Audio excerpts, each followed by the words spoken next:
Hello and welcome to Andy Hamilton Sort of Remembers, which is okay, as titles go. Ideally, I'd have liked something a bit more attention-grabbing. I actually wanted to call the show Andy Hamilton Has Sex with a Robot.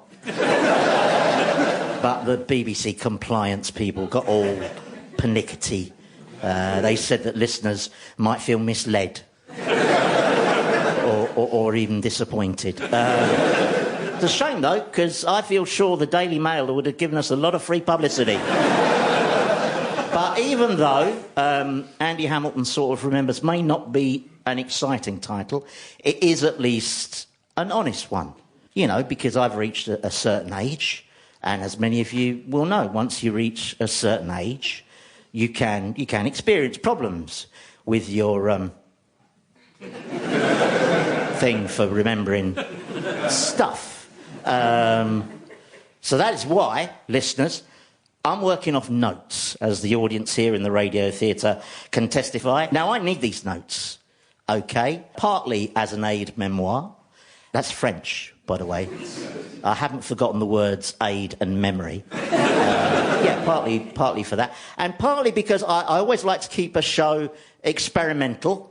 So, yeah, this is very much an experiment. So if you hear something that isn't funny, don't worry, that's just there as part of the control. Yeah. In fact, last week, I did a show that was 90% placebo. So this will be an exploration of memory. And, of course, our memories begin in childhood. And the subject of this episode is childhood, something we've all had. Some have happy childhoods that set them up for long, contented lives. Some have miserable childhoods that they turn into best-selling books. Now, I've been spooling through my childhood, and I think my earliest pictorial memory dates from when I was just about to turn 5 years old, and I had my right thumb amputated. In a hospital. I didn't go to a very rough nursery. Yeah, no, my thumb was removed by a surgeon who felt that symmetry was overrated. I just made that up. But the memory I've most clearly retained from that episode is of one particularly formative moment. Because I told the doctors and nurses that after the operation, I'd like to keep my thumb as a souvenir. I mean, it seems odd, I know, but I was about to start primary school. And I was an extremely small child. No, I really was. I was like a hobbit's toy. And so I was worried about the prospect of bullying. But I had this cunning plan, which was that I'd keep the severed thumb and then I'd sellotape it back into position on my hand. And if I saw a mean-looking big boy approaching me across the playground, I'd say, "Oh, you think you're hard, do you?" And then I was going to rip my own thumb off. No, I'm messing with you. I have no idea why I wanted to keep the thumb. I just did, because little boys are strange creatures. And the nurses and doctors promised I could keep it. And when I came round after the operation, there it was, in a jar next to the bed, like a little pink gherkin. And I was really happy, and I drifted off back to sleep, and I woke up a few hours later, and it was gone. No thumb, no jar. And I went nuts. I screamed the place down. My mum said she could hear me from the other end of the hospital. And I suppose I was going nuts, because I felt powerless, you know, and had no redress. Yeah, because this is 1959 we're talking about now. There was no compensation culture then, you know. No. No adverts on the telly with men saying, "Had your thumb stolen and it wasn't your fault." There was nothing like that. So, having said that, I don't want to exaggerate the trauma, you know. It hasn't affected my life in any tangible, practical way. Not having the thumb really hasn't impacted. I mean, yes, if I'm bored, I've got nothing to twiddle. And I can only hitchhike in one direction. But I think the real reason that experience has stuck with me so vividly is that it represented a brutal rite of passage. And all children reach this moment, you know, the moment when you realise that grown-ups are full of crap. Now, obviously, I look back at that episode from a detached adult perspective. You know, of course, a hospital could not let a little boy leave with a severed digit. Of course, as a small child, you see the world in a very simplistic, very definite, very black and white kind of way. For instance, when our eldest son was about 4 years old, we were sitting on a beach in France, and walking along the sand on the shoreline came about a dozen nuns, all in a row, out for a stroll. But the moment our son spotted these nuns, he leapt to his feet and pointed at them and shouted, "Witches!" Because in his world, which was mostly written by Roald Dahl, you know, women dressed all in black were witches, you know, and it was his duty to warn everyone, so that's what he did. Also, some nuns are bloody witches, as anyone who went to a convent school will tell you. Quite a few memories of my childhood are not pictorial, but memories of sounds. For instance, in those long summers, every day there was the sound of the ice cream van.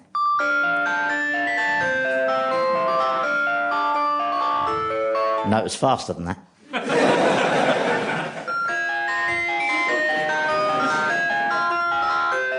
Faster than that? That's it, yeah. That's actually the speed that I think Henry VIII intended Greensleeves to be played on. No, seriously, no, because he was a busy king. He had a lot of roistering to do. Anyway, what were the other resonant sounds of my childhood? Well, there was this. Yeah, because our house looked out onto an accident black spot where Tregunta Road crossed the very busy, very fast Fimbra Road. So about once a fortnight I'd hear. Then I'd hear as lots of people dashed out of their houses to the scene of the accident. And that's when I learnt that human beings divide into two kinds. Those who rush to help with blankets and those who just stand and gawp. Actually, now, of course, there'd be a third kind, those who take selfies. I read an interesting article about selfies the other day. Did you know that in the last calendar year, more people have been killed because of selfies than because of sharks? It's true. This is true. Absolutely true. The actual score was sharks 5, selfies 12. Yeah, I mean, admittedly, there'll be some people who appear in both columns. But my favourite sound of my childhood was this. That was the sound that filled our house every other Saturday, because our house was about 3 minutes' walk from Chelsea football ground. And the sound of the Stamford Bridge crowd fascinated me, and I was desperate to go. And after the age of 5, I did go. And I stood on the terrace in massive crowds of 60,000 plus. And sometimes, if the crush got too severe, all the kids would be picked up and lifted over the heads of the crowd and passed down to the safety of the perimeter of the pitch. And it was sort of magical, you know? And I remember bobbing like a cork on top of this sea of people as I was passed down on this human conveyor belt of hands, as I was transported to safety, hand to hand, by thousands of strangers. Now, every single one of those people would need a certificate. No, they'd all have to have background checks, wouldn't they? Yeah, we live in less trusting times, don't we? Thank you, Stuart Hall and Jimmy Savile and Rolf Harris, and actually be quicker just to list the ones who weren't sex offenders. But up until the age of 5, I was deemed too young and too small to go to football. So every other Saturday, I'd stand with my nose pressed to the window and watch as this crowd poured down our street towards the ground. So aside from the thumb theft, I still haven't let go of that. That's my biggest, earliest memory, is watching those hordes of men and desperately wanting to be a grown-up, because that is how most of us waste our childhood, isn't it? Desperately wanting to be a grown-up. And when I was little, the most grown-up I knew was my Uncle Arthur. Now, he had a Wolsey car. Do you remember them? A very comfortable plush seats, and no seatbelts, of course. So you were free to, sort of bounce around in the back, and if your head went through the windscreen, that was character building, wasn't it? Anyway, one magical day, I was still very little, when Uncle Arthur turned up in his car and asked me if I'd like to go racing. And I said, racing what? And he said, horses. And I told him that I thought the horses would probably beat us. I was prepared to give it a go, and then he explained that we were going to somewhere called Goodwood. So we got in the Wolsey and we drove into the depths of darkest Sussex, and then Uncle Arthur realised he was lost. So he stopped the car, wound down the window and shouted to a local, "Oi, John, which way to Goodwood?" And the local gave him instructions, and then we headed off. But then he got lost again, and he did the same thing. "Oi, John, which way to Goodwood?" Now, this must have happened 5 or 6 times. At the end of the day, when we got home, and my mum asked me if I'd had a nice day, I said, yeah, it was brilliant. Uncle Arthur knows absolutely everyone, and they're all called John. Now, it's possible, I don't know, it is possible I was just a particularly gullible child. To be honest, I can't really remember what sort of child I was, because I was too busy being a child. So I thought I'd find out. I went to the box of stuff that my mum bequeathed me, and I fished out my old exercise books. And I've got my storybook here, Falling Apart, as the radio theatre audience can testify. Look on the front there. London County Council, Bousfield School. And this is a story I wrote on September the 7th, 1959, aged 5 and a bit. And it goes... There was once a pony, his name was Dandy, and Dandy was sad because his master was dead. So poor old Dandy, he had no master, and one day he went out of town. On the way he met a farmer. The farmer put Dandy in the truck. One day there was a market. They killed Dandy for the people to eat, and that is my story. Okay. Short and sweet. No need to write any more than is absolutely necessary. Any good writer will tell you that. Also, it is quite commercial to kill off your central character so early. That's what Game of Thrones do. So I was ahead of my time there. So this one is from January the 10th. There was once a lion who was very lonely, so one day he went to town to get some food. As soon as he got to the gates, they wouldn't let him in, so he went away, and a few days later he died. Right. I'd like to think that my writings developed a little bit beyond the sudden death of animals. Although I did write a sitcom called Drop the Dead Donkey. Well, co-wrote, so the guilt is shared. OK, this is March the 9th. Long ago, in the high mountains of Switzerland, there lived a Eskimo called Jokey. But one day he heard a voice call, "Save me!" But when he got down, he saw a bear. The bear went up to him and hugged him and pushed him, and Jokey caught his eye on a piece of rock and was killed.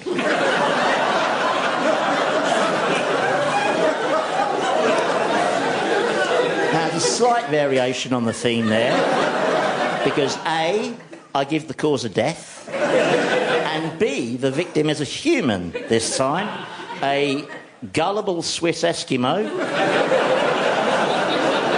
who is outwitted by a talking bear. Actually, I quite like that. I think I might pitch that to Channel 5. Now this is more upbeat, and it's got a title. May 1st. A mountaineer who had a long life. Right. There was once a mountaineer who was very brave. One day a man came up to him and said to him, "My daughter has to cross the mountains." He said, "I will gladly take your daughter across the mountains." Then he handed her over to him and they went on their way. After 5 years, when the mountaineer was 86, he fell in the river and died.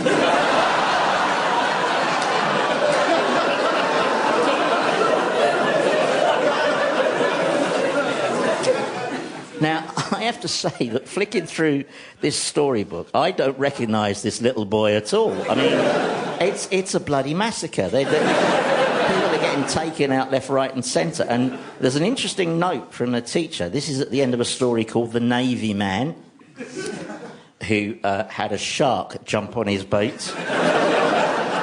And the teacher has written, "What a shame. Most of your stories end sadly, don't they? This is interesting." Yes, this is interesting. You can just hear her picking up the phone to the child psychiatric unit. Anyway, OK. So I didn't learn a lot from those stories, other than the possibility that I might be a psychopath. So enough about my childhood. What about the concept of childhood in general? Well, there are many pluses to childhood. One, when you're a child, people have very low expectations, don't they? You're allowed to disappoint them. They say, "Oh, well, he's just a kid," as opposed to "you're fired." Number two, when you're a kid, time is less complex. For instance, it is extremely difficult for the human mind to grasp, say, the concept of infinity. But when you're 7, that's the summer holidays, isn't it? And I think that state of innocence wears off around the age of 11, secondary school, basically, when you start getting that leaden feeling in the pit of your stomach on a Sunday evening, because you know that mankind's greatest enemy, Monday morning, is hurtling towards you. Now, in my house on Sunday evenings, my parents used to listen to a radio programme called Sing Something Simple. Do you remember that? Yeah. Had a dirge of a theme song. Yeah. Sing something simple as cares go by. Yeah, that melody is basically the sound of hope being strangled. You don't hear that song nowadays, do you? Apart from possibly on the website of Dignitas. Where was I? Oh, yeah, the pluses of childhood. Well, another huge plus of childhood is that everything is new. You know, you're finding out about the world all the time, discovering it, how it works, what the rules are. Many moons ago, my wife's cousin, Aileen, had her 6-year-old nephew, Finley, to stay, and she left him in her living room for a few minutes, and when she came back, there were drawings of animals all over her white walls in black felt tip. And she said, "Finley, who did this?" And Finley looked up at her and he said, "Have you got a dog, Auntie Aileen?" And she said, "No." And he said, "Well, then it was me." That 6-year-old Finley making a discovery. He'd worked out that sometimes in life there comes a point beyond which it is futile to lie. Donald Trump has yet to reach that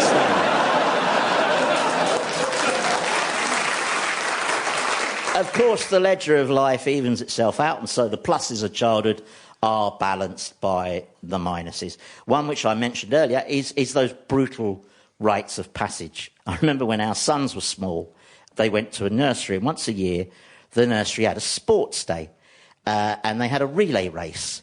And as the 4-year-old winner crossed the winning line, he hurled his baton, his wooden baton, high in the air in triumph, and it came down right on the head of the boy about to come in third. And it must have hurt like hell, you know. And he was crying, and he was obviously in shock. And his dad went up to him, put his hands on his shoulders and said, "Listen, son, that is what life is like." He said, you think you're doing all right when all of a sudden, out of a clear blue sky, it whacks you on the head with a random bit of wood. Get used to it. That's good parenting in my book. In the 60-ish years of my life, childhood has changed in a great many ways. Most notably, children are consumers now, aren't they? They are commercially targeted all the time, especially during the great blitzes of Christmas and Halloween. You know, we didn't have to put up with Halloween when I was a kid, I'm glad to say, because it's a classic example of crass exploitative commercialisation, isn't it? It's a tacky American import, isn't it? I mean, personally, I much prefer our tasteful winter festival where we all gather to celebrate the burning of Catholics. Actually, I will say this for Halloween, it must be the most environmentally friendly festival we have, because every Halloween, up and down the country, hundreds of thousands of people switch off their lights and pretend they're not in. In what other ways has childhood changed since then? Well, the world was less child-centric. Don't get me wrong, our parents loved us and nurtured us, but they also ignored us. Often on our summer holidays, the grown-ups, including various uncles and aunts, they'd head off for the local pub. Of course, back then, children weren't allowed in pubs. So you sat outside in the car, and every now and then, one of them brought you out a bottle of Tizer. That wasn't unusual then, so I just used to sit in the car, daydreaming and waiting for the pissed adults to come and drive me home. That's a long way from today's helicopter parents, isn't it? Although you could argue that modern kids have got the better deal, you know, because they've not had that depressing experience like me of being left alone in a car with a bottle of Tizer. But on the upside, I didn't have to go to dancing lessons, so I think I win. And the upside of this laissez-faire approach was that as a kid you were allowed a lot of freedom. And there was this brilliant thing called playing out. Do you remember hands up if you played out? Yeah, wasn't that fantastic? You were allowed to play out on the street, weren't you? In amongst the traffic and the cars, you could play, you know, cowboy and Indians and football. Yeah, a lot of kids got knocked down, but they were the slow ones, weren't they? Yeah, that was natural selection at work, wasn't it? Yeah, playing out, that was brilliant. Of course, it's not just childhood that has changed. Sometime around the 1990s, parenthood changed. It became parenting. And it was partly in response to this that Guy Jenkin and I began writing the TV show Outnumbered, which we always saw as a joyous celebration of crap parenting. Because, as far as I'm concerned, if they make it to 18 and they're still alive and not in prison, you've done okay. Now, parenting's always been an impossible challenge. I remember once seeing a very harassed young mum, and she was strapping a toddler, about 18 months old, into a pushchair, and she was jabbing a finger at him, and she was saying, "You've let me down for the last time." And you could see this little kid looking up at her thinking, "No, I haven't. This is just the beginning." When our kids were little, I was an awful parent, you know. I was one of those nervous dads, constantly saying, you know, watch out for the slope, stay away from the edge, you know, careful, some butterflies are venomous. In fact, no, I was so overcautious that our eldest son, Pip, virtually his first words were, "Too risky." But although I was hyper-cautious, I was also capable of being extremely inattentive. How inattentive, you may ask? Well, hands up anyone who's ever left their child behind on an island. Yep, that's what I did. Just lost concentration for a moment and left him behind on a Greek island without so much as a bottle of Tizer. That's pretty bad parenting, isn't it? But it's not my worst. No. No, I'll share with you my most abject and probably my most psychologically damaging piece of bad parenting. Our two sons, Pip and Robbie, are 6 and 4 years old, and I took them to the Museum of the Moving Image. It was a bad idea. They were too young for it, and I was dragging them through the exit, and we were running through the gauntlet that is the gift shop, and the 4-year-old did what all 4-year-olds do in gift shops. He turned into the creature from hell. He found a toy that he wanted to buy, and I told him that was too expensive, and he went into this horrendous tantrum. And then I thought, I know, I'll use the old I'm leaving you behind ploy. So I said, no, Robbie, that's too expensive. You're not having that. Me and Pip are leaving now. You either come with us or I'm leaving you behind, all right? So I took his 6-year-old brother by the hand and led him off sort of halfway across the shop, and I turned around. Robbie's worse now. Robbie is now writhing around on the ground like he's got 30,000 volts coursing through him. And so I think, well, I'd better up the ante. So I say, Robbie, I mean it. If you don't come now, I am leaving you behind, all right? And I take his 6-year-old brother, Pip, by the hand, and I walk to the door, and I turn around, and Robbie's he's even worse. Now he is throwing himself around. It's a horrific tantrum. He looks like Ronaldo claiming a penalty or something. It's just... So I think, well, I'm committed now. I've got to go through with it. So rather theatrically, I wave to him and I say, all right, Robbie, you were warned. Me and Pip are going home now, so it's bye, Robbie, bye. And I take 6-year-old Pip by the hand and I lead him out the shop, and there's a ramp as you leave the shop. And as we're going up the ramp, I glance over my shoulder and my plan is working. You know, Robbie has stopped yelling. He's getting to his feet. And I'm feeling pretty smug when all of a sudden Pip bursts into tears and yells, but I liked him!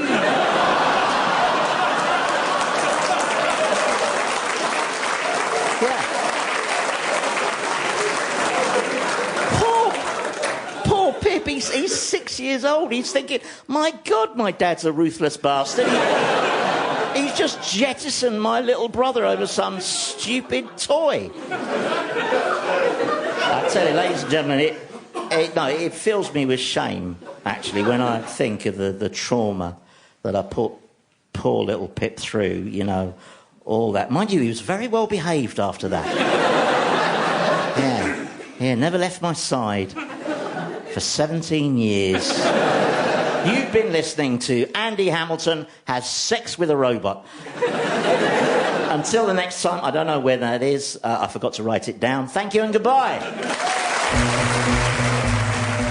Andy Hamilton Sort of Remembers was written and performed by Andy Hamilton. The producer was Claire Jones. It was a BBC Studios production. And next week, Andy Hamilton shares his personal stories.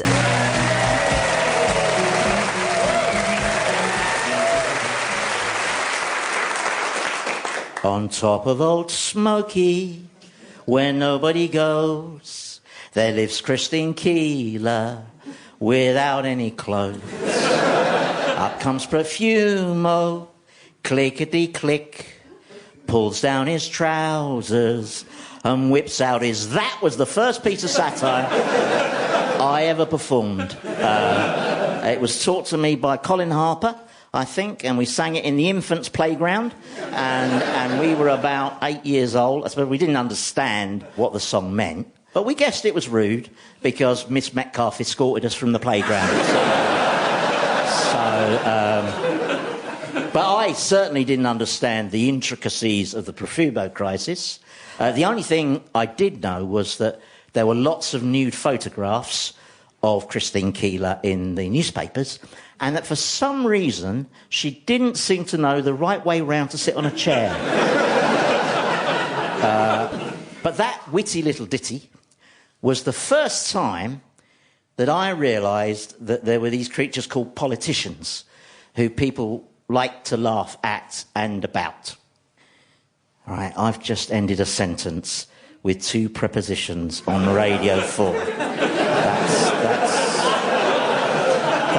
That's professional suicide. The online petition's starting up even as I speak, and the Twitter storm. Hashtag Andy Grammar Rapist. I've lost my place now. Oh, yeah. Politicians. I'm reminiscing about them because this week my sort of memories concern politics, starting with Profumo in 1963. Now, for younger listeners... Sorry. It's just a funny idea. For anyone who doesn't know or doesn't remember, John Profumo was Secretary of State for War, and he resigned after he admitted lying to Parliament. Because in 1963, politicians who were caught lying were expected to resign. I know, things were so quaint back then, weren't they? Anyway, because Profumo was deemed to have morally disgraced himself, he decided to completely withdraw from public life. Now he'd go straight into I'm a celebrity, get me out of here, wouldn't he? Right? Yeah, and then he'd do one of those long TV interviews with Piers Morgan, you know, all about how he had to struggle with his demons. You know, everyone's got demons now. Have you noticed? Of course, there was a time when if someone talked about having demons, they'd have been burnt at the stake, wouldn't they? I mean, obviously, I'm not advocating that in all cases. Maybe just Alistair Campbell. It seems a hell of a long way, doesn't it, from, say, John Profumo to Neil and Christine Hamilton. Incidentally, listeners, I do apologise for mentioning Neil and Christine Hamilton if you've just eaten. Okay? No, I'll try and give you a proper warning if I'm going to mention them again, or indeed any other human emetics. Profumo dedicated the rest of his life to charity work, and the contrast between the dignity of Profumo and, say... Warning. Neil Hamilton... marks one of the big changes in the years that I've been writing about politicians. You know, the downgrading of shame to the point where public disgrace can well, basically, it's a great career move. Now, before I proceed, I have a confession to make at this point, because politicians may have ruined a lot of your lives, but they've been quite good to me. I've done reasonably well out of them. You know, if you add it all up over the years since 1976, I've received significant amounts of money for jokes about, you know, Brown, Blair, Major, Callaghan, Cameron, Thatcher. Well, yeah, Thatcher, I mean, I wrote thousands of jokes about the Iron Lady, or as we call her in our house, the upstairs bathroom. Had it done in blue as a thank you. No. Now, I'm sure that some of you are thinking that as someone who just writes jokes and mocks from the sidelines, I can't have played any significant role in the politics of this country. Well, you'd be wrong, OK? Because it just so happens that I occupy a totally unique place in British political history that I will tell you about at the end of the show.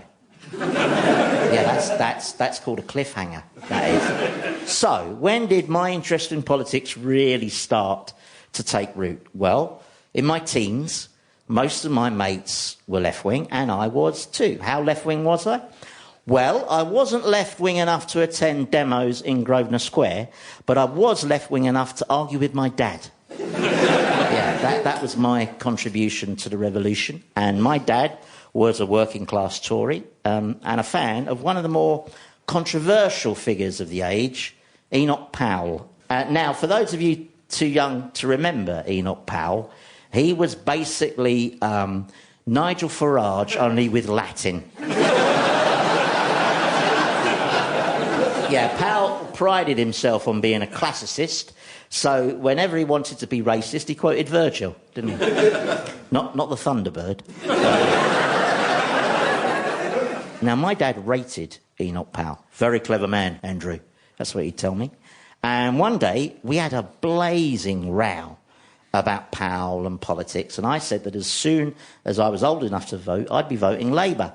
And the row got even more heated, and then my dad said, your lot won't be happy till someone like me is hanging from a lamppost. And I said, you're right. And we had a lamppost outside the house. And I said, that one there, that's your lamppost. It's got your name on it. I've booked you in. Yeah.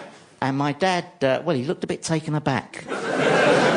Understandably so, because that was a terrible thing for me to say to anyone. And it was only much later in my life that I realised, to my shame, that Dad had actually witnessed people being strung up during his 5 years as a prisoner of war. So it was not my finest hour. But I was 14, I was young and stupid. And when you're 14, you just say stuff. You haven't yet learnt how to shudder. But my engagement with politics went a little bit beyond threatening family members with execution. Partly it expressed itself through an interest in satirical comedy. And in 1976, I found myself, at the suggestion of a marvellous young producer called Geoffrey Perkins, submitting sketches to Radio 4's Weekending. And I've now spent 40 years trying to find the comedy in how terrible things have become. And in that time, I've been repeatedly asked whether satire can make a difference. And the answer is yes. Yes, it can. It can make things worse. Right? In 1979, Alistair Beaton and I decided to write a funny book about our newly elected Prime Minister, Margaret Thatcher. We thought we'd better do it quickly, because she clearly wasn't going to last long. That's how shrewd we were as political observers. So anyway, the book was called The Thatcher Papers, and it purported to be a leak from deep inside the Death Star of the Thatcher government. And we wrote a supposed Tory campaign poster which showed a picture of an emaciated-looking Asian child, a bit like you used to see on the old Oxfam posters, you know. And the caption we wrote said, "This is Asif. He lives in Bangladesh in total poverty. He gets hardly any food to eat. Tough luck, Asif." Now, Alistair and I saw this as a dark, savage, satirical indictment of the government's racism. Unfortunately, what the National Front saw was something that would make a great poster. Yeah, because one of the features of neo-Nazis is they're quite literal people, you know. Hitler was notoriously weak on irony. So that is how I inadvertently became the co-author of a white supremacist poster. All right? That's not something you'll find on my CV. And don't add it to my Wikipedia entry. I hate Wikipedia. Do you know that for 6 months on Wikipedia I had no legs? Did you know that? It's absolutely true. A mate of my eldest son thought it would be hilarious to say that, you know, because you only see him on panel shows, he's got no legs, and I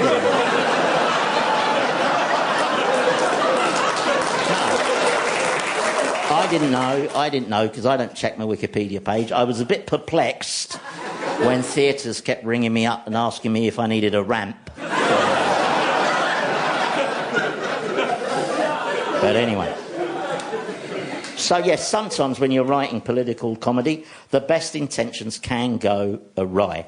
One of the lowest points of my professional life was while we were making the TV sitcom Drop the Dead Donkey, and I was reading an interview in the paper with the Tory Minister Virginia Bottomley. Again, for younger listeners, Virginia Bottomley was sort of like Theresa May, only without the girlish spontaneity.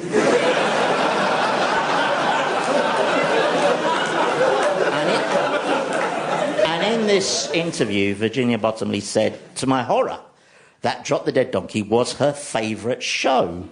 And she said this even though in that very week's episode we had had the character of Dave point out that the name Virginia Bottomley was an anagram of I'm an evil Tory bigot.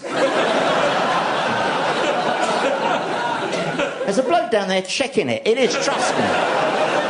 Only on... Put the pencil away. It honestly is.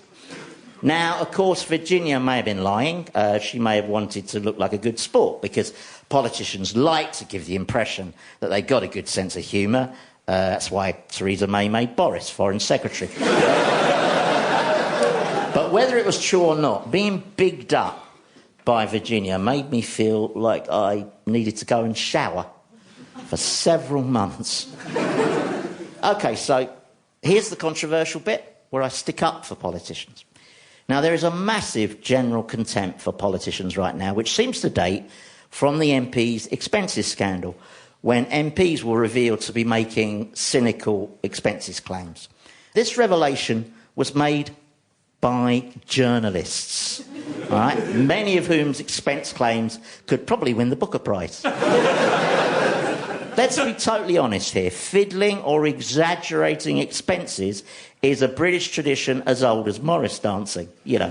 But the tsunami of outrage swept all before it, and it reinvigorated one of our great national catchphrases. They're all the same. With respect to the good people of Britain, that's patently ludicrous to say that a warning Neil Hamilton is the same as a Charles Kennedy, for example. I mean, yes, our political system does create problems of groupthink, but that's true in all professions. But you never hear someone say, our toilet's playing up, but I'm not calling out a plumber because they're all the same.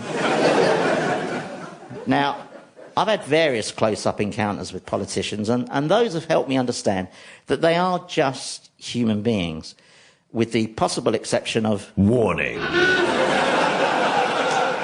John Redwood.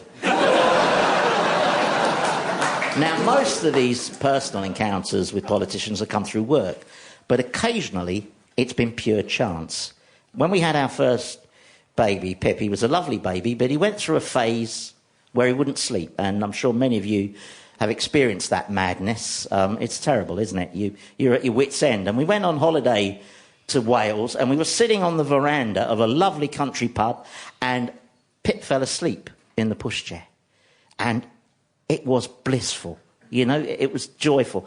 We just could feel the relaxation suffusing through our bodies, and we sat there just drinking in the afternoon sun. And a big car pulls up, and out of the car gets our ex-Prime Minister, Jim Callaghan, and his wife, Audrey. And they walk up the steps of the veranda, and they walk past us, and then for some reason, Jim Callaghan reverses, bends down over the pushchair and booms, "What a lovely baby!" And Pip woke up and screamed the place down. Yeah. That was nearly the most puzzling assassination in British political history. You know, historians would have argued about that one for decades. They'd have said, well, obviously he was assassinated by the IRA, but why did they beat him to death with a baby's rattle? It makes me angry just thinking about it. Where was I? Oh, yeah. None of you will probably want to hear this, but I've witnessed close up some examples of politicians behaving rather impressively. You may remember that in the months after Neil Kinnock's shock defeat to John Major, Kinnock understandably disappeared from public view a bit, and there were dark whisperings in the press about him being a broken man, etc. But then he agreed to come and make an appearance in an episode of Drop the Dead Donkey. Now, on show day, the rehearsal for that particular episode was especially chaotic, but Neil just sat through it, being very gracious and very patient. He was even gracious in the bar after the recording, when he listened very patiently as my dad explained to him all the reasons why he'd lost the election.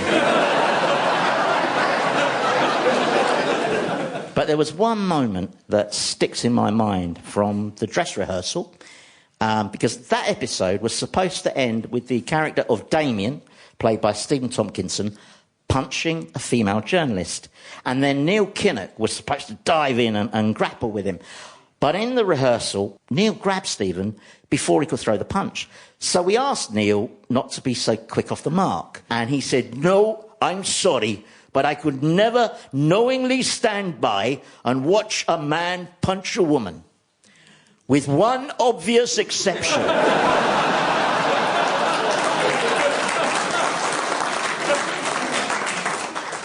In the last 40 years, changes in society have changed our politics. For instance, There was a time, not that long ago, when the TV news only came on at lunchtime, and then at 6, and then at 9 or 10 o'clock, depending on the channel. Personally, I used to watch ITV's news at 10, if only for the nail-biting excitement of seeing whether Reggie Bosanquet would make it to the end of a sentence. See, that's another thing I miss. Newsreaders who are pissed. I mean, but now, not only are our newsreaders disappointingly sober, they're also constantly on, aren't they? They're on 24 hours every day, scaring the crap out of us. And while they're scaring the crap out of us, an even scarier bit of news is scrolling along the screen beneath them, isn't it? So 24-hour news created 24-hour politics, where modern politicians compulsively seek to achieve something called controlling the narrative. And we are the victims of this compulsion because it has cheapened and demeaned public discourse, and I blame Tony Blair. That's my default setting for most things now. If in doubt, blame Tony Blair. Or the loft extension, as he's known in my house.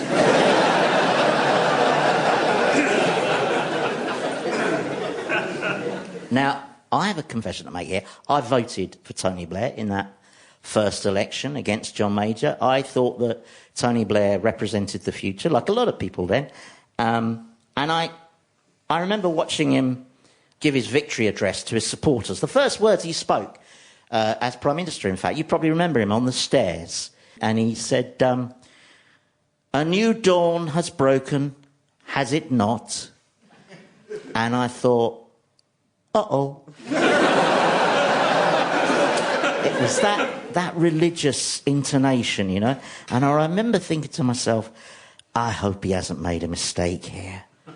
I hope he hasn't gone and accidentally confused himself with Jesus. And he had. No, it's an easy mistake to make, especially if you're a delusional egomaniac. It's funny, you read lots of analysis pieces about what went wrong for Blair, but the truth was staring us in the face right in the very first sentence he uttered as Prime Minister. But to be fair, there's no doubt he changed our politics because he was the master of mass intimacy. The first PM to really understand that feelings have become the dominant currency of public conversation. Now, I'm not claiming that back in the 1960s and 70s the electorate was somehow more intellectual, you know. Ted Heath was mocked because of his yo-yo shoulders or because he was a bachelor in invisible inverted commas, and Dennis Healey was distilled to a pair of eyebrows, and Harold Wilson was an untrustworthy man in a Mac, and Michael Foot was a scruff in a donkey jacket, although it wasn't actually a donkey jacket. But our attention spans had not yet become so short that an entire election could be reduced to tiny sound bites and a bacon sandwich. Now, when I started writing in 76, the public mood was very much set by the popular press. If anything, that's worse now. In fact, it's got to the stage where maybe we should just let Murdoch and Paul Dacre draft our laws and cut out the middleman. My favourite satirical joke of the last 40 years remains, how do you confuse a Daily Mail reader? Tell him that the natural diet of asylum seekers is paedophiles.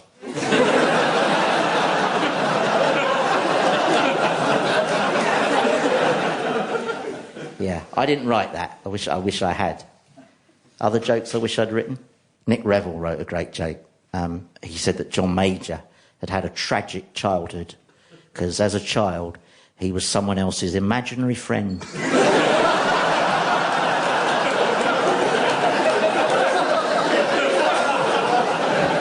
But the fear of the gaffe, the Twitter storm, the online petition or the disastrous photo op, whatever, has made modern politics much more risk-averse and boring than when I started writing.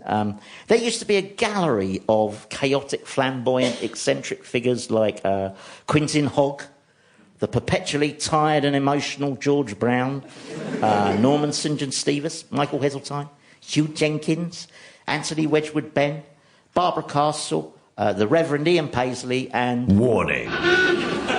Dame Shirley Porter. Again, for younger listeners, Dame Shirley Porter was, she was horrible.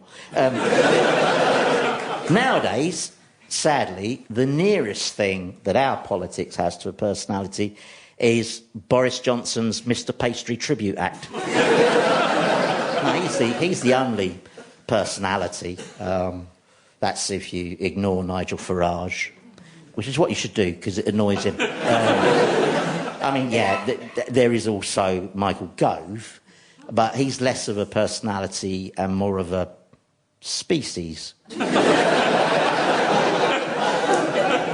So now I seem to have arrived at the present day, and some of you may be expecting me to talk about Brexit, but it is my policy not to do jokes about Brexit, because I don't want to jeopardise the negotiations.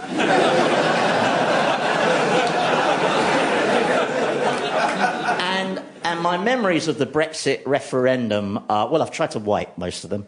But there was one incident that was reported to me. I did find it a bit disturbing. We were working on a highly topical last-minute comedy at the time called Power Monkeys.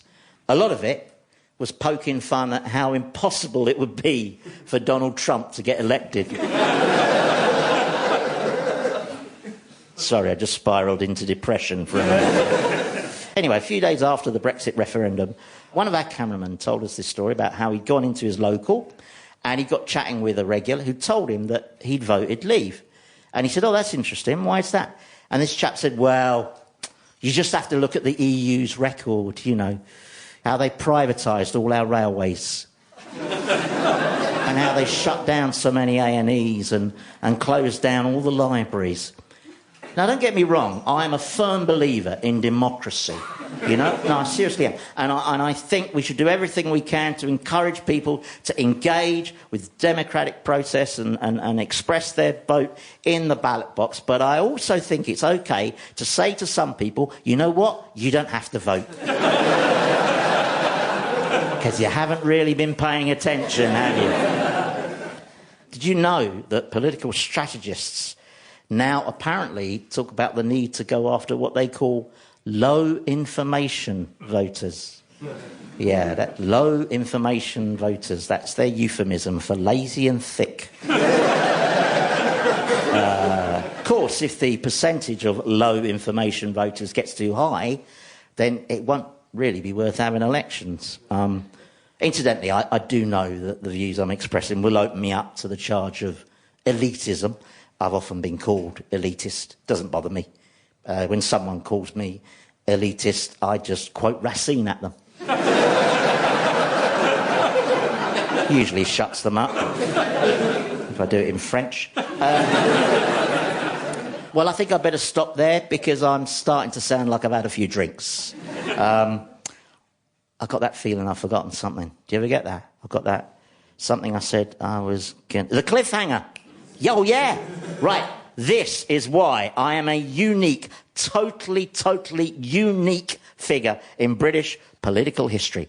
It's the 1980s, and I've been invited to the House of Commons by the Labour MP Tom Pendry. He's written a sitcom. He wants my professional opinion, so I'm in the lobby of the House of Commons, and Tom arrives and he greets me with the traditional House of Commons greeting of let's go for a drink. So we set off. We're winding through the corridors and cloisters of the Palace of Westminster, and we're walking down this cloister having a chat. It's only 2 people wide, very narrow, and coming towards us we see 2 figures. One, a very tall civil servant carrying a big pile of folders. And next to him, directly in front of me, is the unmistakable figure of our then Prime Minister, Mrs. Margaret Thatcher. And she's walking towards me and she's carrying her handbag in that unmistakable way. Do you remember she used to... I've never seen a woman carry a handbag like that before or since. You know, she used to carry it with that very straight, ramrod straight arm. Do you remember? Like there was a brick in it. Which there might have been. So anyway, they're walking towards us, and we've got a bit of an impasse because this cloister is only 2 people wide. So me and Tom step to our left to let them pass, but they've mirrored us. They've stepped to their right, you know. So we do that slightly nervous laugh, and then we compensate and we step to our right. But again, they step to their left. They've mirrored us again. So we've still got this logjam. So eventually we all work it out and we all turn side on like that, and we just squeeze past each other. And as Mrs. Thatcher squeezes past me, I distinctly hear her say, "Sorry." That makes me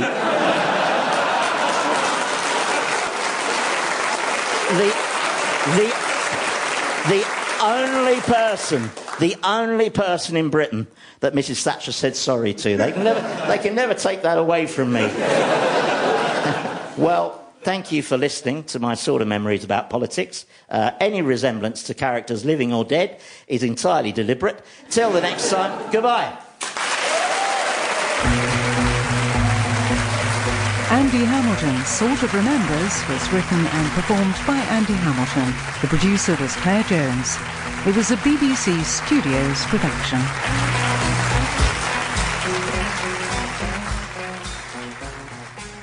And next week, Andy, who's a high...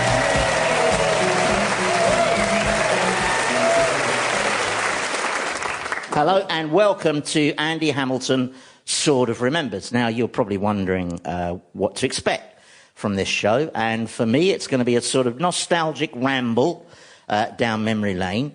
That's what it's going to be like for me. For you, it's going to be a bit like visiting me in a home.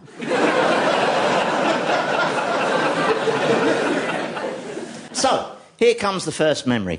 I'm on a train to Devon with my daughter, and we get chatting to a lovely retired couple, both doctors, and they tell us about a colleague of theirs who was a brilliant surgeon, but a creature of habit. So every day he would arrive at the hospital at exactly the same time. He would go to his locker, always had the same locker. He would take out the key, unlock the locker, and he would take out of the locker a little black book, and he'd read it for about 30 seconds or so.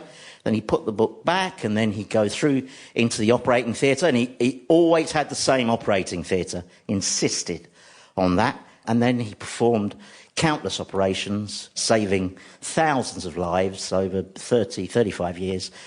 And then, sadly, he passed away. And his colleagues asked his widow if they could have the key to this locker so that they could see what sort of pearl of wisdom was in the little black book. So she said yes, so they all gathered round the locker, rather melancholy experience. They're all gathered round the locker, and one of his colleagues takes the key to the locker. He steps forward and unlocks the locker, opens the door, takes out the little black book and opens it at the first page. And there's just one sentence, and it reads, "The appendix is on the side nearest the window." Yeah, seriously. No. That's why he insisted on the same operating theatre every time. He didn't want that window swap inside. So, I told you that story because my topic for today is the human body, which, as that story illustrates, can be a thing of mystery even to those who study it. Now, you're probably asking yourselves, how can this Radio 4 joke monkey talk authoritatively about the human body? What does he know? Well, it's not something I usually brag about, but it just so happens that as well as being a writer and a performer, I also happen to be a fully qualified hypochondriac. Yeah. Any hands up, all the hypochondriacs in the audience. Hands up. Yeah. Bloke putting his arm up, going, "Oh, I still get that thing whenever I put my arm up." Yeah. Well, I tell you what, if you are a hypochondriac, I've found this fantastic new service. It's called the Hypochondriac Helpline. Yeah, Hypochondriac Helpline. It's part of NHS Direct, I think. It's a brilliant service. Hypochondriac Helpline. What you do is you ring the number and you describe your symptoms down the phone, and then a voice at the other end says, "Yeah, I get that." That's all you need. Isn't it? A little bit of reassurance, a little bit of support. The human body. Okay, let's start with the basics. Fact number one about the human body, we've all got one. Okay, and our bodies tell a story, don't they? Because, you probably know what they say. They say that your body is the map of your life, and like a map, as it gets older, somehow the bit that you need is always in the fold. It is though, isn't it? Have you noticed that? And the human body has changed within my lifetime. For example, if I'd been doing this show 50 years ago, this audience would have been much smaller. You know, on average, each of you would have been physically much smaller. People are bigger now, not just here, everywhere. But there is a paradox, because although we are getting bigger, we're also getting weaker. Because we rely so much on automation now, we do so little manual work, we don't use our hands as much. So 300 years from now, it's likely that a human being will be 9 feet tall, but unable to open a jar of pickles. And it's not just our bodies that have changed, it's how we feel about them. Because we no longer just have a body, we also have a body image. Now, to a certain extent, you know, that's not new. It's human nature to crave a better physique. For instance, when I was little, I'd have liked a longer neck. Or even a neck. But then, as I grew older, I realised that being so short-necked has certain advantages, you know. I never have cold ears. And when I'm being annoying, I'm very hard to strangle. Similarly, when I was little, I didn't want to be. You know, I was very aware that, as people constantly used to say, I was small for my age, or as I prefer to call it, old for my size. So, of course, I dreamt of being taller. What small boy doesn't, you know? I dreamt of being able to star at basketball and reach pornography and newsagents. But adulthood brings perspective, and now, every time I get on a plane, find my seat and see the legroom, I thank God that I am small. You know? Same at the theatre, because people may have got bigger, but the seating hasn't, has it? No, the only time as an adult that I've ever genuinely minded being small was just once in the late 1990s. I'm sitting in a tea shop with the late, great Linda Smith in Brighton. So Linda and I are drinking our tea, and suddenly there's a lot of shouting, and an excited crowd is gathering outside on the pavement. So we dash outside, and Linda is looking over the crowds. She's looking over the crowds, and suddenly she shouts, "Oh, wow, it's Nelson Mandela." Only I can't see over the people's heads. And by the time I get a sight line, Mandela's gone. And that is the only time in my life that I've ever had any regrets about my height, the day I was too short to see Nelson Mandela. Of course, if Linda had been a true friend, she'd have picked me up. But there you go. I remember doing a news quiz with her once, and there was a story that said short men were more faithful husbands. But Linda maintained that was just because they weren't tall enough to go, "Oh, look, there's another woman over there."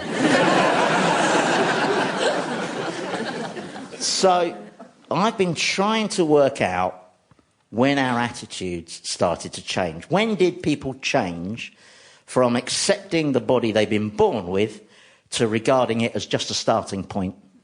You know, an initial suggestion from Mother Nature, you know, something to reconstruct and redesign and write stuff on, you know.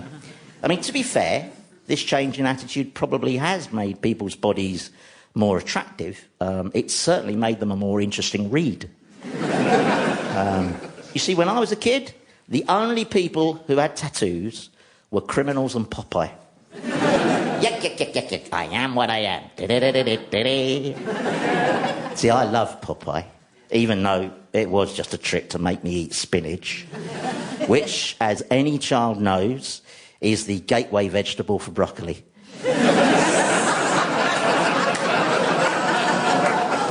Sorry, I got distracted by broccoli. So when did our attitudes to our bodies change? Well, I reckon it started sometime around 1983. You know, and it was around that time that outwardly sane people started to say that after work they were going down the gym. Yeah, down the gym. That's basically doing extra PE. Voluntarily. Yeah, some people even pay other people to be their personal PE teacher, don't they? Because that's basically what a personal trainer is, isn't it? It's just a slightly nicer version of that sadistic git who used to chuck the medicine ball at you. Actually, do they still have medicine balls? You know, those huge, heavy balls? I was a very weedy child, and I tried to catch a medicine ball once. It was basically like stepping in front of a train. I suppose, looking back, mankind was doomed to be vain about his body the moment he invented the mirror. You know, with glass, that kind of mirror. Because I presume that prehistoric man must have spent 99% of his life with no idea what he looked like, you know? If prehistoric man was going out clubbing and he wanted to check out how he looked, he'd have had to run to the nearest pond and just hope there wasn't a breeze. Yeah. And he must have been hugely reliant on the honesty of his friends, wasn't he? This hat I've made out of dead crow, it's not too much, is it? Does it make my forehead look big? That's my rendition of Neanderthal man. Sounded a bit like Ray Winston having a bad day. Yep, this exercise craze is just the latest instalment in man's desperation to look beautiful. And of course, if you find that exercise can't give you the body you want, you can always pay a stranger to come at you with a knife. Pay him to whittle off any bits that are too big or enlarge bits that aren't big enough, usually by nicking a bit from your arse. Now, I work in TV a lot, so I encounter quite a few people whose bodies are work in progress, shall we say. You know, quite a few people who, for some reason, now look permanently surprised, or whose lips appear to have been attacked by hornets. Perhaps I'm being unfair, you know. I mean, perhaps I'm being very unfair. Who knows? Perhaps they just achieved that look down the gym, you know, building up the core strength in their lip muscles, picking up medicine balls with their mouth. Of course, the surest way to keep your body attractive is not to abuse it or damage it. Now, I've been extremely lucky, touch wood, because in 63 years, I've only ever broken one bone. I broke it playing football at the top of my arm there. And unfortunately, I complicated the fracture by displacing it, so they had to reset the bone. So I'm lying there in the bones unit, and the doctor is looking at the x-ray, and it's a rather complicated fracture, and he's going, tricky. And he turns to, there's a small nurse next to the bed. He says, yes, nurse, I think I'm going to need George for this one. Could you go fetch George? So she beetles off to fetch this George, and the doctor and I have a little chat for a couple of minutes, and then all of a sudden everything goes black, and I think, oh great, I'm going into a coma. But no, the reason everything's gone so dark is that George is filling the doorway. George is the biggest, squarest human being I've ever seen. He's an orderly, all right, but he is massive. So the doctor calls him and says, George, come in. This is Mr. Hamilton. He's a comedy writer, so we better be careful what we say, or he might write a skit about us. And George goes, So then the doctor, he gets the x-ray, and he holds it up to the light again, and he says, right, so it's down, then left, then up, and then across. Okay, all right, now listen up, George. I need you to take hold of the ends of the fingers of Mr. Hamilton's right hand, and when I say pull, pull, and I don't need too much this time.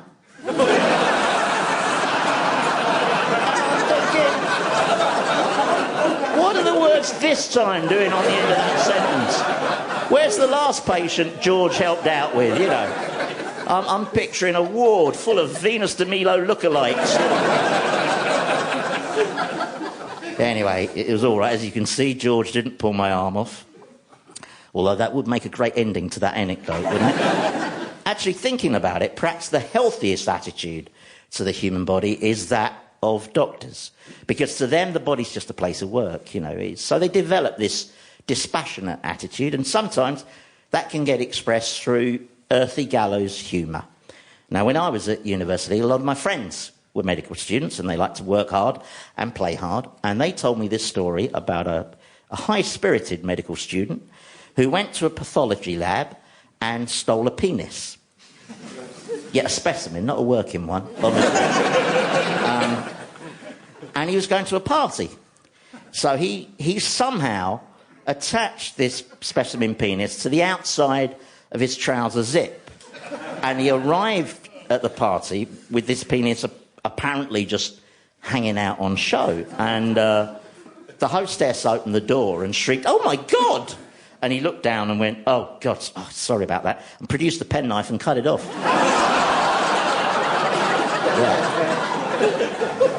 At which point she fainted.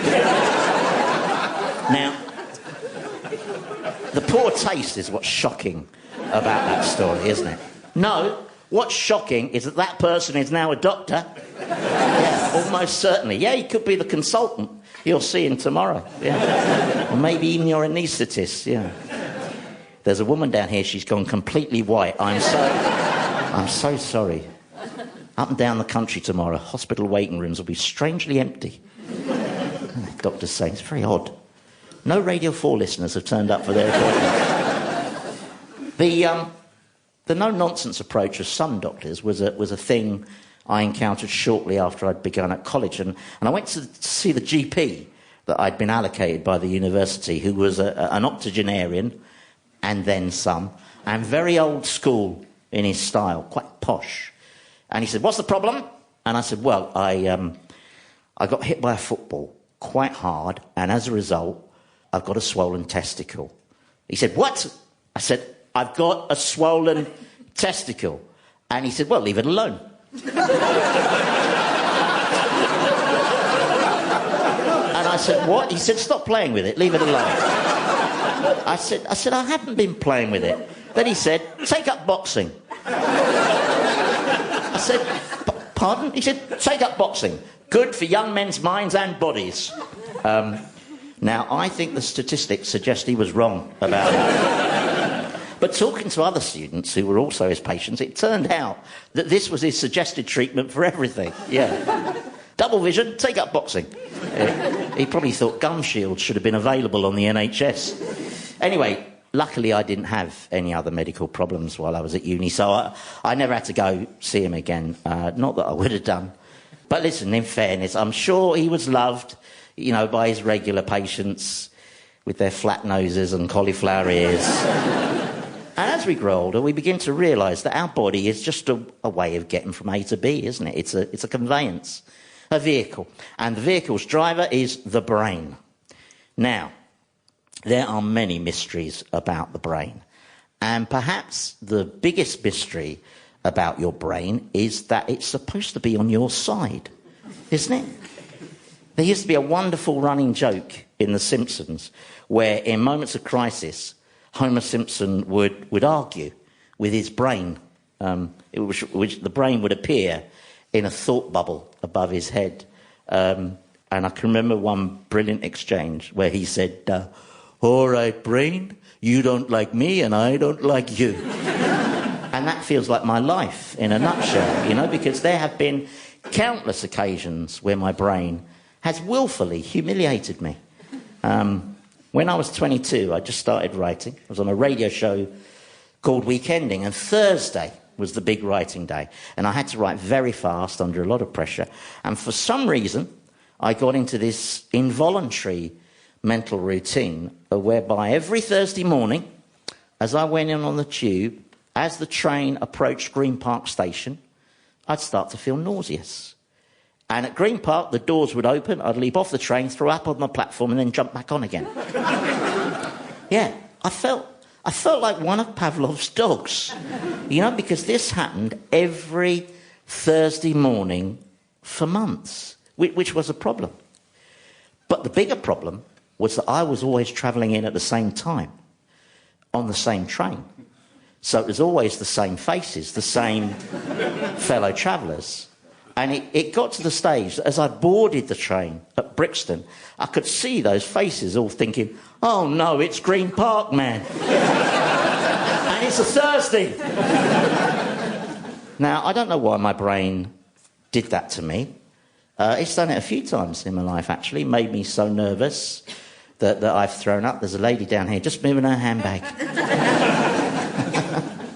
Yet, the brain is capable of so much. It can control and coordinate 1 million reflexes and actions. It can in a split second generate thousands of spontaneous connections that can spawn thoughts of immense originality, even genius. But the thing the human brain does best of all is worry. Because worrying, that's the brain's default setting. And it gets worse as you get older. As your body ages, your brain finds more things to worry about. Once I was briefing a veteran actor about his character's plotline, and I said, yeah, your character started to forget things, and because he's forgetting stuff, he's worried that he might be developing Asperger's. And he looked at me and said, do you mean Alzheimer's? And I went, oh, yes, sorry, Alzheimer's. And he said, you forgot the name of Alzheimer's. Which, granted, you know, could be a bit ominous. Similarly, I was chatting once with a friend, and we were both saying how bad our memories were getting. And she said, I've heard ginkgo is very good for your memory. And I said, oh, what is ginkgo? She said, oh, I think it's a root, isn't it, or something like that. I said, well, where can you buy ginkgo? She said, well, I think you can get it in health food shops or in chemists. And then suddenly she went, ah! I said, what? She said, we had this conversation 2 weeks ago. We had forgotten the conversation about forgetting things. And to a person of a certain age, that can be disturbing. And yet I read a study a while back where they monitored a group of teenagers and a group of retired people and discovered that the teenagers forgot just as many things as the older people, but they didn't attribute any significance to it. And it's true, isn't it? Many of you will have had dealings with teenagers. They're going out the door and you say, you got your keys? And they go, no. Well, where are they? Don't know. Must have left them somewhere. Can I borrow yours? Can I borrow your Oyster card, your phone and your trousers? See, teenagers don't torment themselves over memory loss because their brain isn't panicking about that yet. You know, it's too busy thinking about sex. Every 14 seconds, you know that? They think teenagers think about sex every 40. It's a miracle they pass any exams, to be honest. There's no denying that the brain's an extraordinary biological computer, but it's a computer that can get bogged down on the data. A friend of mine was sitting a course once to become a TV and film continuity PA, and all the students had to watch the same bit of film twice over. But the second time, there were subtle changes that they had to spot. So the tutor asked her what the differences were that she'd spotted in the second version, and she said, well, in the second version, he picked up the red mug, whereas in the first version, he picked up the blue mug. As she said, in the second version, his hair was parted on the left, but in the first version, it was parted on the right, and so on and so forth. She'd spotted 19 differences. And the tutor said, that's not bad. Let's just watch the second version again, shall we? And she watched it again, and after about 30 seconds, she realised that she'd missed one difference, which was that in the second version, a man had walked slowly across the back of the room wearing a gas mask. Yes, it's so easily done, isn't it? Because your brain is so busy watching all the details, it misses the bigger picture. You know, our brains are designed like that. It's why during the US election, the voters got bogged down on the minutiae of Donald Trump's daily tweets and missed the fact that he's mad.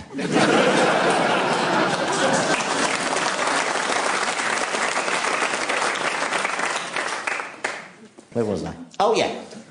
The mysteries of the human brain. Though, of course, it's not just the brain. There are many, many mysteries about the human body. Why are male genitalia so vulnerably external? Why is knowing that the alarm clock is about to go off the surest way to fall asleep? Why, during childbirth, do women make so much fuss? It's just a joke. It's all right, it's just a joke. It's just a joke. Although there is a bloke down here nodding quietly going, No, it's just a joke. I was there for when our children was born. I've seen how painful it can be, especially if your husband's hogging the gas and air. No, it's a joke as well. I didn't hog the gas and air, all right, while my wife was giving birth. You know, I let her have a go. And then, of course, there's the biggest mystery of all, which is why does the human body wear out? Because it does. And as it wears out, as it ages, weird stuff starts to happen, doesn't it? If you're a man, hair starts sprouting out of your ears and nostrils like your upholstery has gone. Women's thermostats develop a sense of humour. It's called getting older, and it's unavoidable. Or is it? Now, a few years ago, I made a show called It's Only a Theory with Reginald D. Hunter. And on that show, we had a gerontologist. A gerontology is the study of ageing. And he predicted that the first 1,000-year-old person has already been born. Might even be one of you, because his argument was that in the next few decades, medical technologies will advance at such a rate that people will be able to extend their lives in good health almost indefinitely. And he felt that very soon the breakthroughs will come, and that mean we'd all be living for 500, 600 years. And I said, that's really exciting. What age would you have to be now to have your life massively extended by these breakthroughs? And he looked at me and he said, how old are you? And I said, 59. And he said, I think you just missed the cut. But he felt sure that the day was not long off when ageing could be prevented and human beings would be able to live forever. Hands up, everyone who'd like to live forever. Hands up. Oh, no hands. That's interesting. All right, let me rephrase the question. Do you want to die? Yeah. Also, no hands. That's a bit of a contradiction there, isn't it? Well, you see, when push comes to shove, it's a difficult call, isn't it? I remember I worked in an office where in the kitchen, the cupboard was full of mugs, and there was one mug I used to like to use to make my tea, because it had a little motto written on it, which said, I like life, it's something to do. And that's right, isn't it? I mean, being dead must be quite dull. So if you could postpone it indefinitely, why wouldn't you, you know?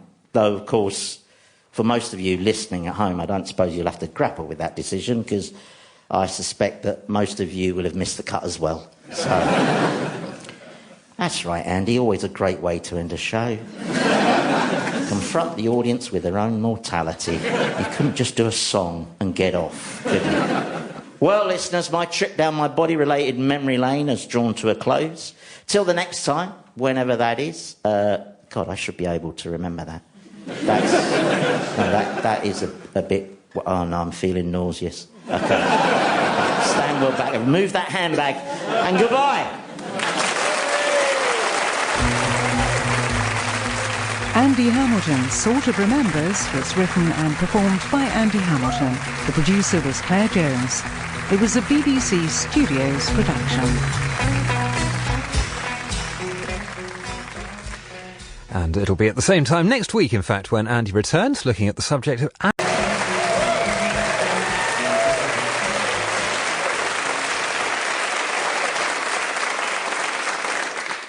So, there I am, in bear country, deep in the wilds of Canada, which is like America, only without the mad bits. And I'm asking a bear expert what you should do if a bear is giving you the impression that it wants to eat you. And he says you should use extreme assertiveness, which I thought was probably a euphemism for a gun, but no. He then shows me some phone footage of a very large grizzly bear about to step through the open doorway of an observation hide towards the human occupants. And the bear expert is blocking the bear's path, and he's talking to it in a very non-threatening, friendly way. And he's saying, OK, big fella, you back up now. That's far enough. You're not allowed in here. You know the rules. Only the bear looks like he doesn't know the rules. He's starting to step through the doorway, and this bear's a few feet away now, and it's towering over this man. And the man's saying, "Hey, fella, just relax. Okay, no closer now, because..." Yeah, and this bear jumps backwards, as if to say, "What the hell happened there?" Yeah, I didn't know these little pink bears could do that. What? Then the grizzly stands there for a moment, bewildered, and then decides it doesn't want any more surprises, and it turns and ambles away. I mean, it was an extremely startling noise that the bear expert had made, very loud from the pit of his stomach, but very effective. So that's a useful tip. This episode's going to be full of useful tips. If you ever find an unwelcome bear on your doorstep, just suddenly go, "Ha!" It'll probably work with Jehovah's Witnesses as well. Yeah. Maybe even those kids selling oven gloves and chamois leathers. Although they are very persistent, aren't they? Yeah. We've got a cupboard full of oven gloves. It's like some monument to liberal guilt. So, why did I tell you a story about a bear? Actually, why did I tell you? Oh, yeah. Because this time, my sort of memories are going to be all about animals, because I love animals. Yeah, animals are beautiful, aren't they? And so tasty. Yeah. Now, I've been very lucky, because for someone who grew up in central London, I'm privileged to have lots of close encounters with extraordinary animals sort of in my memory bank. And these encounters have made me a firm believer in animal rights. I strongly believe in animal rights, but also in animal responsibilities. Because there are some species of animal that do have a tendency to let themselves down, rather.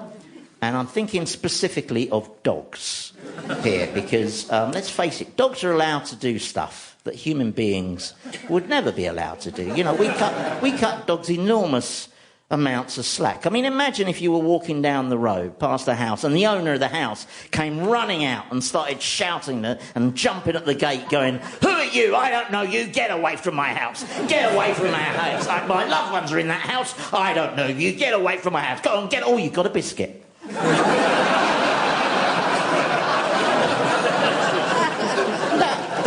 That would not be tolerated, would it, in humans? Similarly, imagine if you were in a town centre on a Saturday night and you saw a man and a woman meet for the first time on the street, and within 30 seconds, they were copulating in full view. Actually, you can see that in most towns on a Saturday night now. That's a bad example. All right, then. Here's another example. Imagine you're at a dinner party and the hostess's husband bites you, and she says, "Oh, that's not like him."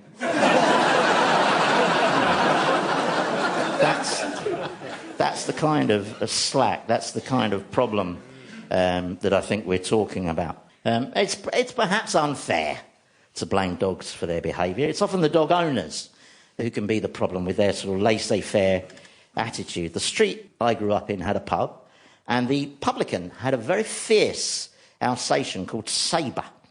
And one day, a mate of my brother's, perhaps a little unwisely, went to stroke Sabre, and Sabre bit him hard, And so this kid's hand was impaled by the dog's teeth. It was trapped in the dog's mouth, and the dog wasn't letting go. And the publican said, "Don't try and pull your hand out, he'll think you're playing." Yeah, no squeaky toys for Sabre. No, apparently his idea of a game had to involve human tissue. Yeah. Of course, it's not just dogs. Cats also let themselves down, rather. I'm talking about the staring thing. That's just rude, isn't it? The way a cat keeps looking at you just to see if you'll crack, When I was little, we had a cat with a pretty intimidating "what are you looking at" stare. We got it as a kitten. But its father was a feral cat from the cemetery. And our cat, Timmy, it took after its dad. It was vicious.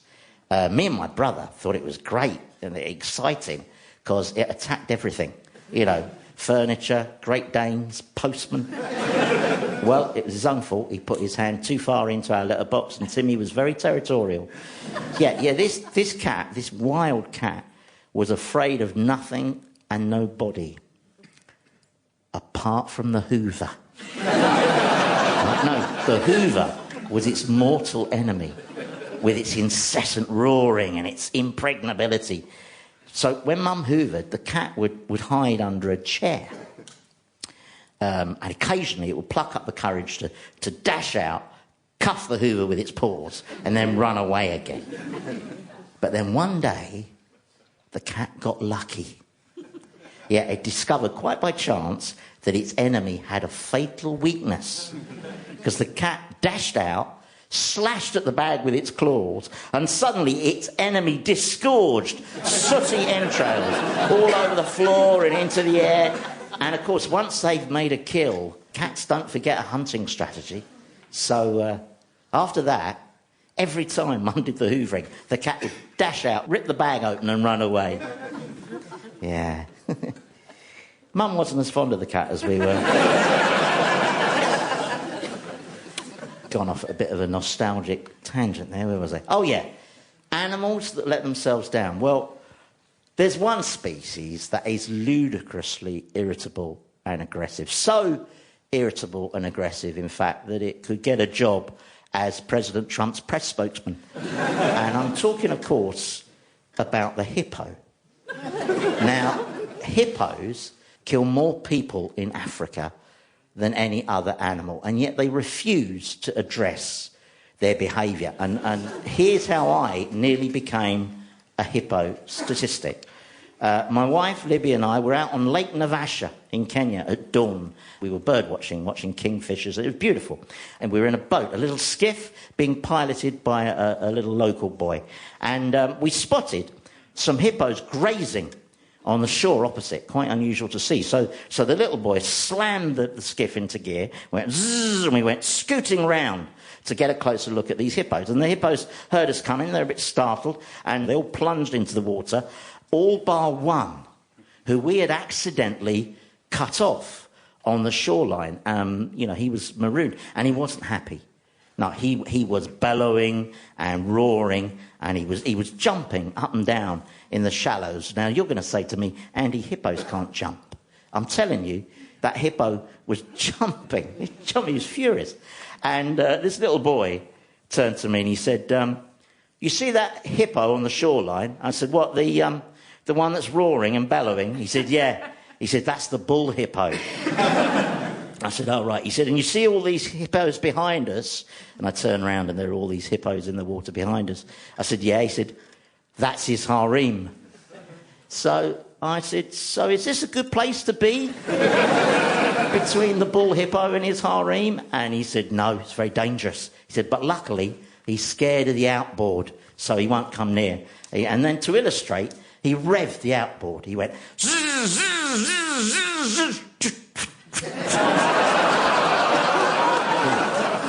And there was this awful silence. All I could hear was the lapping of the water against the side of the boat. And then this bull hippo did a double take. Now, again, you're going to tell me, Andy, hippos can't do double takes. They're not comically trained. Well, I'm telling you, this hippo did a double take that Oliver Hardy would have been proud of as he realised that his mortal enemy, the outboard, had died. And there was a beat. And then he plunged into the water and started swimming towards us at great speed. And I didn't know what to do. I turned round and I glanced behind us and I could see all these eyes in the water just blinking, all the eyes of the female hippos thinking, oh, this will be good. And the bull hippo is accelerating towards us even faster. And I'm thinking, well, this is it. And it's interesting because people say that your life flashes before your eyes, don't they? They say when you're about to die, your life flashes before your eyes. I didn't get that. I did get a brief glimpse of an old episode of Sooty. But I do remember one big thought that dominated my mind. And that thought was, what a stupid way for a Fulham boy to die. I was mentally picturing people looking at my gravestone in Brompton Cemetery going, killed by a hippo? What a muppet. But anyway, so now he's really close now, and, I'm really panicking. My wife, she's commendably calm and composed, and she's taking a bloody photo. And we've got it. It's a great photo. It's a photo of a hippo with a sodding great bow wave in front of its face. Anyway, and the little boy is tugging wildly at the cord of the outboard. And I'm thinking, well, maybe I should intervene. And I think, no, trust the local knowledge. It's his boat. He's 7. We're entrusting our lives to this 7-year-old. Anyway, finally, he manages to get the outboard going again, and he revs it, goes zzz, and the bull hippo slams on the brakes, and the water boils, and then he opens, he's a few feet away now, and then he opens his mouth. Now, I don't know if any of you have ever been a few feet from the gaping maw of a hippo's mouth, but it's quite unsettling, mostly because of the teeth. Those tusks, those teeth, they're 2 feet long. They're vegetarians, for God's sake. You don't need teeth that size to eat salad. Just to chop tourists in half. So anyway, the little lad, he threw the outboard into gear, and we went zzz, and we hightailed it away from that. And do you know what? Just telling that story has got the adrenaline pumping. I can feel my heart in my chest. And to this day, if someone starts a game of Hungry Hippos, I have to leave the room. No, seriously.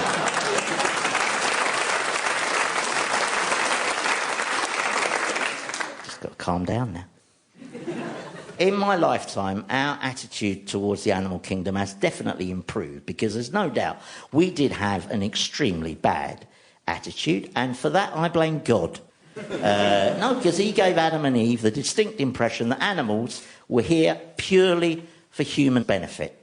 In the book of Genesis, God says the following: "Let us make man in our image, and let man rule over the fish of the sea, and the birds of the air, over the livestock, over the earth, and all of the creatures that move along the ground."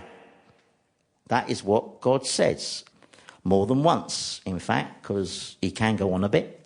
Well, if you're God, no one's going to say, oh, you've already said that. Actually, I notice he only says fishes of the sea. So maybe trout is forbidden. Oh, don't get bogged down on religion, Andy. Could affect sales to America. Yeah.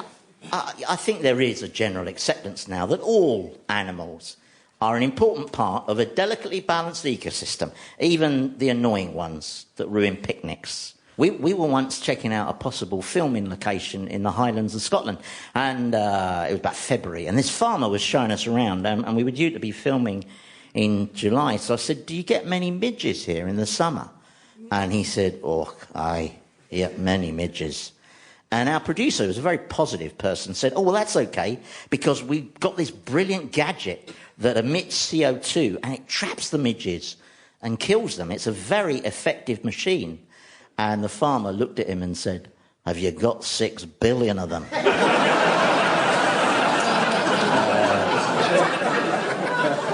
And a few months later, we found out what he meant. Certainly in the world of TV, attitudes towards animals have changed a great deal. I remember in 1979 working briefly on the Russell Harty show.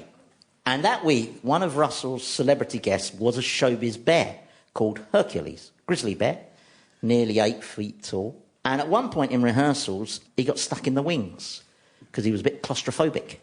And he got quite upset. And the way they calmed this bear down was they gave him a massive saucepan full of prawns. So there's another useful bear tip. If your fails and he's about to attack, just whip out a saucepan full of prawns. Yeah. Take him out of the packet first, though, because otherwise the fiddliness might enrage him. Anyway, that whole situation would never be allowed now. Dangerous animals are not allowed to guest on chat shows. Graham Norton would not be allowed to sit a grizzly bear on his sofa between Gwyneth Paltrow and Michael McIntyre. Sorry, I'm just pausing to enjoy the mental picture. Michael doing his trademark skipping and getting mistaken for prey.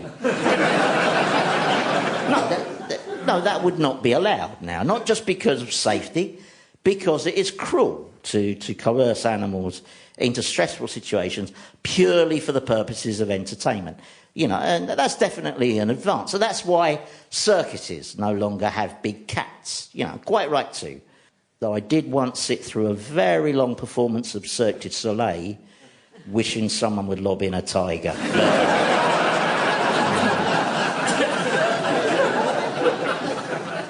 The other big change that's occurred, and still occurring, is we're questioning our preconceptions about animals. Because for a long time now, we've accepted the Darwinian model. We've all watched the Attenborough programmes where the two strongest stags battle it out for hours to decide who will be the dominant stag who gets to impregnate all the females. But there is mounting evidence that quite often, while the two alpha stags are knocking each other senseless, one of the smaller, weedy stags quietly shags all the females. It's true. Yeah. And this version really appeals to me for obvious reasons. And maybe it still is a version of natural selection because arguably it's the most intelligent male whose genes get handed on, isn't it? Rather than the tall, thick, pretty boys. Another change I've seen over the last 60 years or so is in our notions of animal consciousness, because it's emerging that it's far more advanced than we thought. There are various tests can be applied. One test of consciousness is whether a creature can envisage a future outcome, whether it can plan ahead.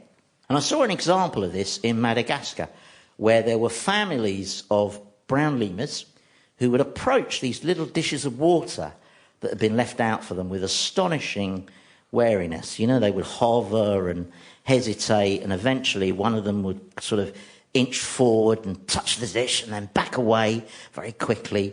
And the locals explained to us why the lemurs were behaving in this very jumpy way, because a few months previously, the local boa constrictor had coiled himself around the base of a tree to make himself into what was in effect a big circular dish where rainwater would collect.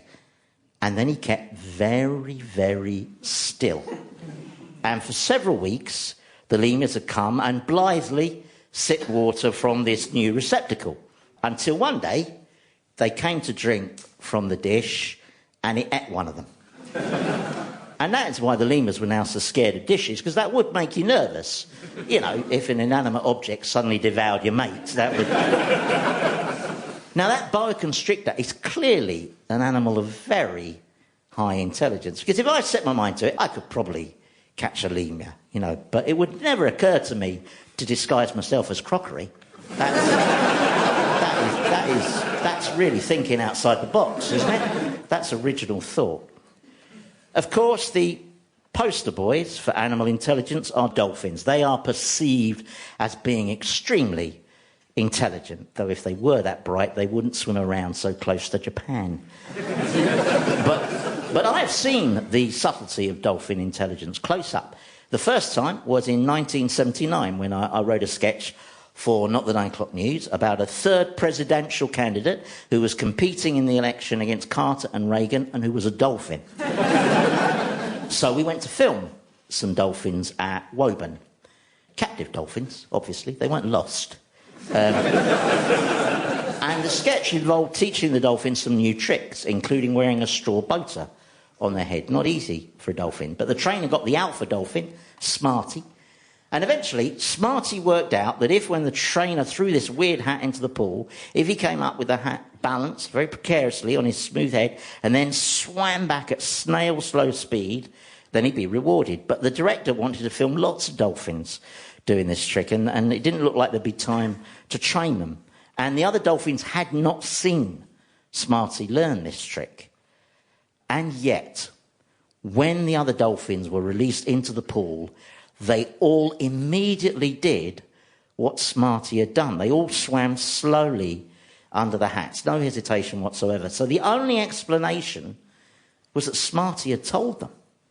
So whatever dolphin language is, it is complex enough to convey the thought, if you swim very slowly and balance this weird thing on your head, they'll give you lots of fish. It seems to me that's the only explanation. You know, I mean, unless dolphins have some secret fetish for straw boaters. You know.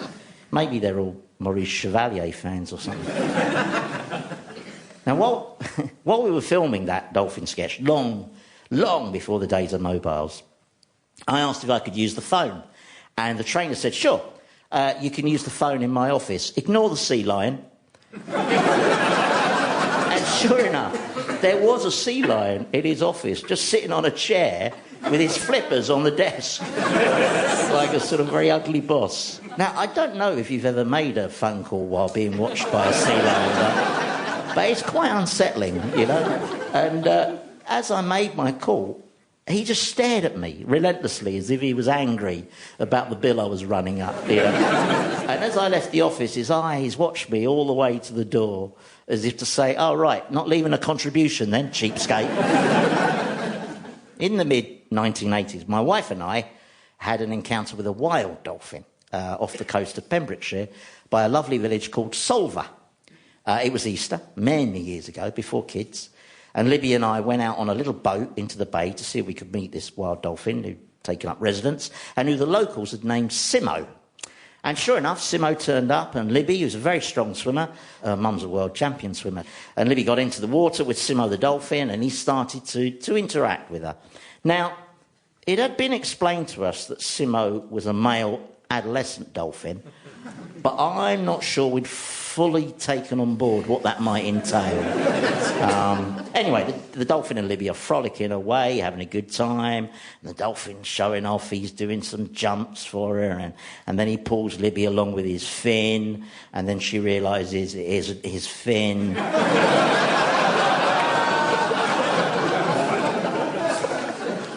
And then Libby feels maybe she should get back on the boat because he's getting a little bit boisterous. So she swims towards the ladder at the rear of the boat. But the dolphin realises that his new best friend is about to desert him. So he intercepts her. And he gets between her and the ladder. And he just lolls there, you know, floating, belly up, just making it extremely awkward for Libby to get to the ladder. You know, she would have had to climb over him, basically, which he looked like he might enjoy.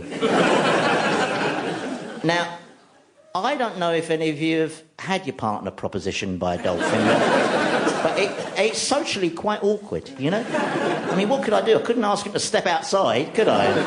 And I couldn't get in and fight him because I can't swim, and that would definitely have given him the advantage. So.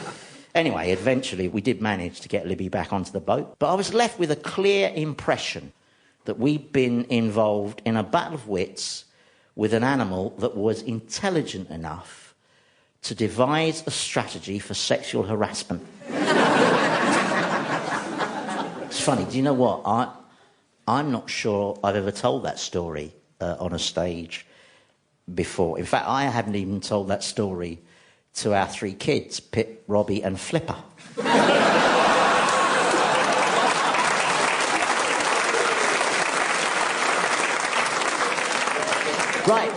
Right, pencil and paper at the ready, listeners. Another useful animal tip coming up. We once filmed a scene for Drop the Dead Donkey that involved several alligators. And all the crew were given a very long safety briefing, and as a co-producer, I was partly responsible for everyone's survival, and a special caged paddock was built to contain the alligators. But when we started to film, the alligators just looked like models, you know, inert, all clustered in one corner. So our director, Lydia Oldroyd, asked the handler if some of them could be moved more into shot. So the handler let herself into the cage paddock, and she approached the biggest alligator and said, "Where do you want it?" And Lydia, the director, said, a bit to the left. And the handler grabbed this very large alligator by the tail, and she dragged it to the left. And then the alligator started to get a bit grumpy. And as it span its head backwards to snap at her, she whacked it on the nose with a rolled-up newspaper. Yeah, and the alligator backed off I think that was her version of extreme assertiveness. Yeah, all that health and safety briefing, and a woman had gone in alone, armed with a rolled-up newspaper. And afterwards, I asked her about it, and she said, well, you can do that to an alligator, you know, because they're very easy to dominate. But if I'd done that with a crocodile, I'd be dead now. So, that's the useful tip. If you ever need to subdue an alligator, whack it on the snout with a rolled-up newspaper. Having first Googled the difference between an alligator and a crocodile.